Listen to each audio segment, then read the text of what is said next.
Who should be screened? Who the people who should that I should be afraid that they can got colorectal carcinoma?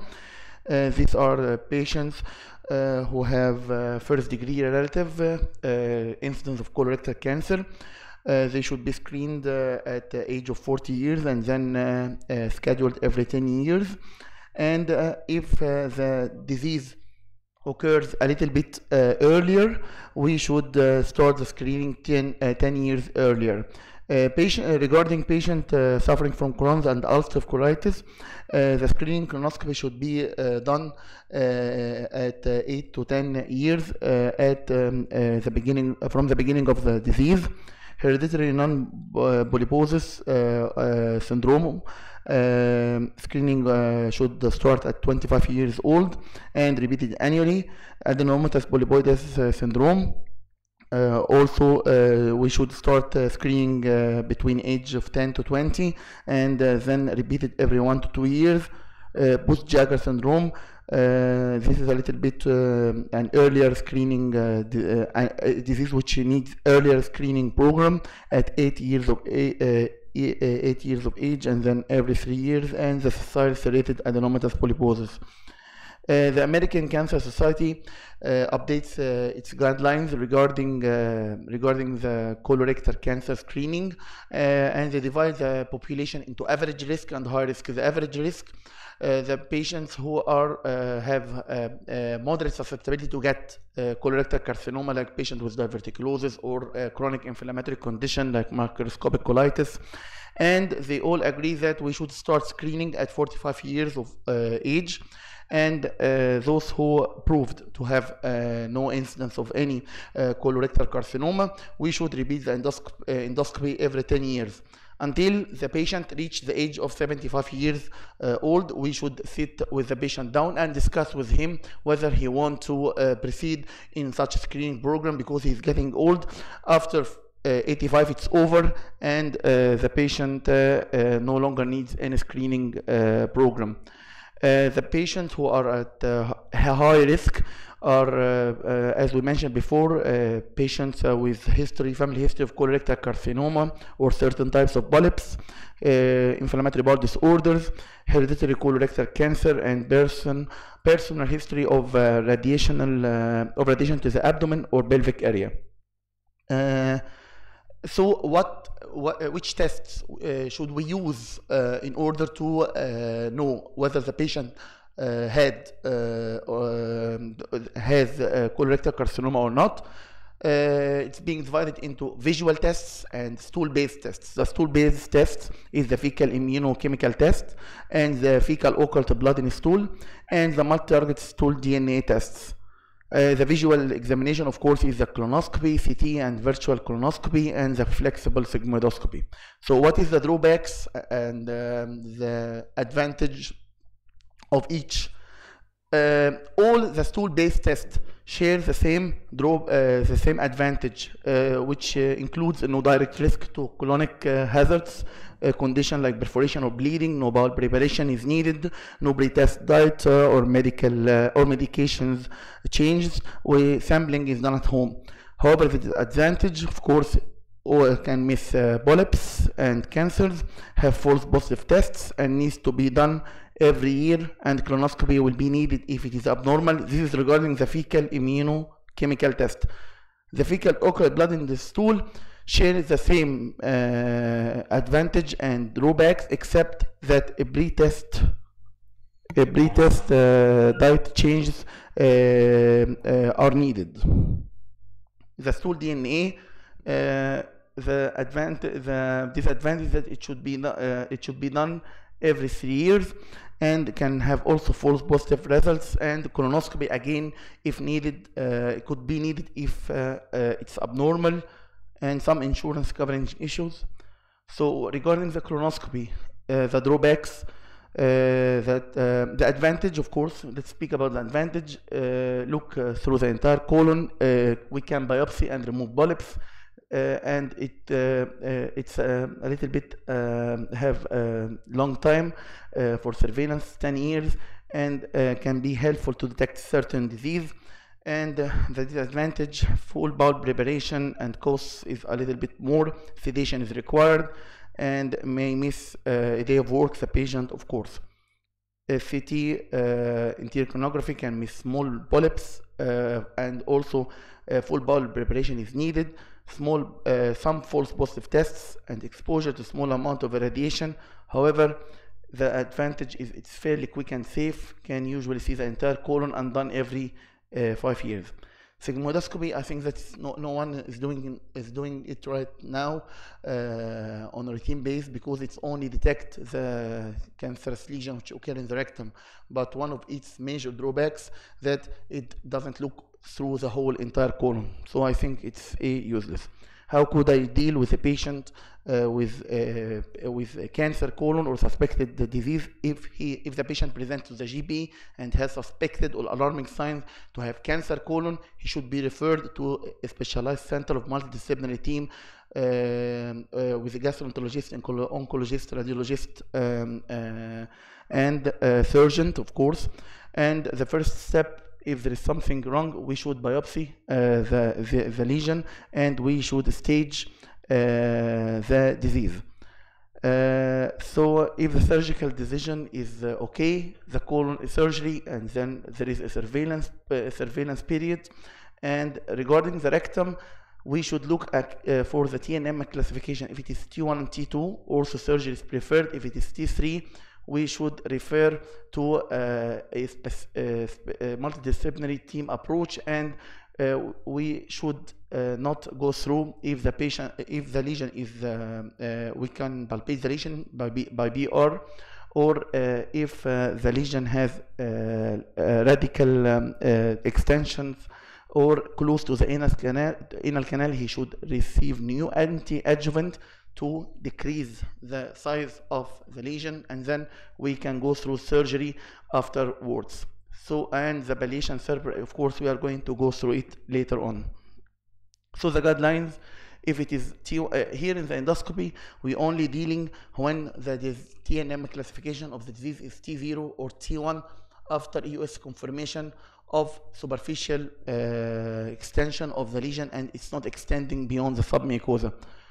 From T1 and deep with deep invasion up till T2 and T3 and T4, it's only surgical choice. So the surgical option is segmental or resection, and here we do segmental colectomy for stage 0, for example, but I won't go through the slide. If the patient stage 2, certain patients should be selected in order to get post-surgical chemoembolization or adjuvant treatment. Stage 3 or segmental colectomy, and 6 months adjuvant 5-fluorouracil. And stage 4, we could do segmental resection with proximal diversion if the lesion is obstructing or bleeding, resection and ablation of isolated metastasis in the liver, but according to certain limits, and palliative treatment using the stereotactic body radiation could be used. The most commonly used regimens is oxaliplatin with 5-fluorouracil with or without capecitabine, or irinotecan with 5-fluorouracil, or capecitabine monotherapy. The choice of chemotherapy is related to several factors related to patient and disease and patient preference. However, there are some targeted therapies and new therapies like cetuximab, bantumumab, and bevacizumab. This could be used as an adjuvant treatment for first or second line treatment. The patient with cancer colon with liver mets, he should be assessed in a very accurate way, because certain lesions in the liver could be ablated or resected in the purpose of the medication course. But according the minimum requirement for consideration of liver resection is 2 adjacent hepatic segments. Biliary drainage should be secured. arterial inflow should be secured, and non-thrombosed portal vein, and at least 20 or more of the liver function is reserved. Some are speaking about the portal vein embolization in certain inaccessible cases or difficult region to be resected in the liver, but it's still under investigation. Systemic therapy also could be done for this patient whose liver mets is unresectable. Also, we can use this systemic therapy to downstage the disease in order to be resectable in the future, but this should be a decision which should be discussed between the surgeon and the oncologist before going to the surgery. And it's better to avoid the irinotecan if the patient is planned for surgery, because it leads to steatohepatitis and may lead to delay wound healing and maybe and make the procedure a little bit difficult for the surgeon. The local ablation therapy, this is for the patient who are eligible for surgery. Of course, it is eligible for surgery, but if there are less than 3 target lesions and each lesion measures than 3 centimeters, ablation could be considered in such a patient. The stereotactic body radiotherapy for the patient who are not eligible for surgery and radio frequency. The embolic therapy, as I said, is still under trial. So let's see how we could deal as an endoscopist with some of the lesions. Here I've named this video patient treated with the direct detected earlier is the key to prevent.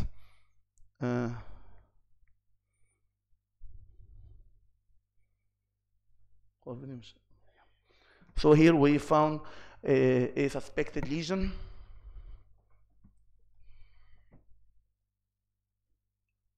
Here you see this suspected serrated adenomatous lesion. We should inject saline and methylene blue in a very adequate form in order to have this nice elevation, in order to separate the lesion from the underlying submucosal lesion, and this, of course, make you quite sure that you are making something beneficial for the patient, because this means that the patient is getting what's called lifting sign. So this means that this mass can be separable from the underlying tissue. So after lifting, we can use a snare, and then we can grasp the tissue from with a safety margin and start to cut it out, and then we could retrieve the biopsy. So this is how detection early. And the next slide is endoscopy is beneficial in early carcinoma. This is the case of early carcinoma in situ, large adenomatous polyp previously biopsied and proved to be a carcinoma in situ. Here it's have a long pedicle. Better for the long pedicle not to deceive you, because some of the endoscopists, oh, okay, find it's easy, okay, and just bring a snare and cut it, and then you can face a hill from the artery which is being supplying this mass. So it's better I inject in adrenaline and methylene blue in order to see also my base, and then I get what's called endoloop in order to tight the tissue, not just at the mass, but just a little bit below the mass, in order to also cut it with a little bit safety margin. And then after placing this endoloop saved me from the horrible bleeding which could occur or certain types of perforation. And then we got the snare and try to put it around the polyp, and then cut it just above the endoloop, not underneath the endoloop. And so this is the final polyps, and this is during retrieval. And not only this, I will go again with the scope in order to do one further more step. Dr. Am knows, of course, that I will also cauterize the base of the lesion in order to minimize the risk of spreading of the cells in the stump of the vessel. Some could be simply done. Also, this is the name of this video, that sometimes we can do it in a very simple form, just using the hot biopsy. Then I grasp the small, but this should be a very small polyp, less than 0.5 centimeter, and then I try to grasp it with the biopsy, and this is the hot biopsy. So I got it now, and I cauterized also during removal, so the base is clear. The last one is the EMR,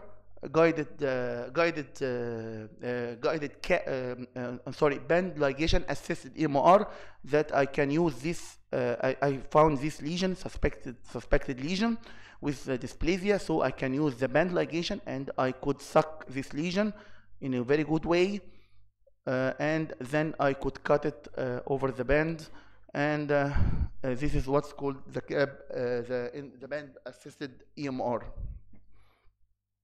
Lastly, I will speak, this is my last video, I will speak palliative treatment. Sometimes we could deal in such a the teamwork of palliation by placing stent. Always, sometimes in the colon it is a little bit mess, but I will give you a trick. Almost search in the middle of the flower. Okay, if this is the middle of the flower, don't search away. Search almost in the middle of the tumor. Don't be يعني محدش بقى يبص لي فوق لا ده ممكن يبقى هنا، لا دايما التيومر بتبص على السنتر بتاعه بيترسم فين، بتاخد تلتين وتلت، وبعد كده بتبدا تجس بالواير بتاعك. بعد ما برمي الواير بتشيك بالسي ارم ان الدنيا كويسه وبحقن صبغه، ودايما بستخدم بالونه ERCP علشان برضو اعدي وراه واقيس الطول، بحيث البالونه اشوف البالونه بتعلق فين، وبعد كده لما تطلع قدامي اشوف اللينس بتاعها، وده الفاينل ريزلت بعد ما ركبنا الدعامه. وطبعا this is one of the bad scene اللي هي البيبل ما بتحبش تشوفها، انما بالنسبه لنا لما بنركب الدعامه بيبقى منظر حلو جدا، ان الستول جاي في وشنا، يبقى كده معناها ان عامله decompression. and thank you very much.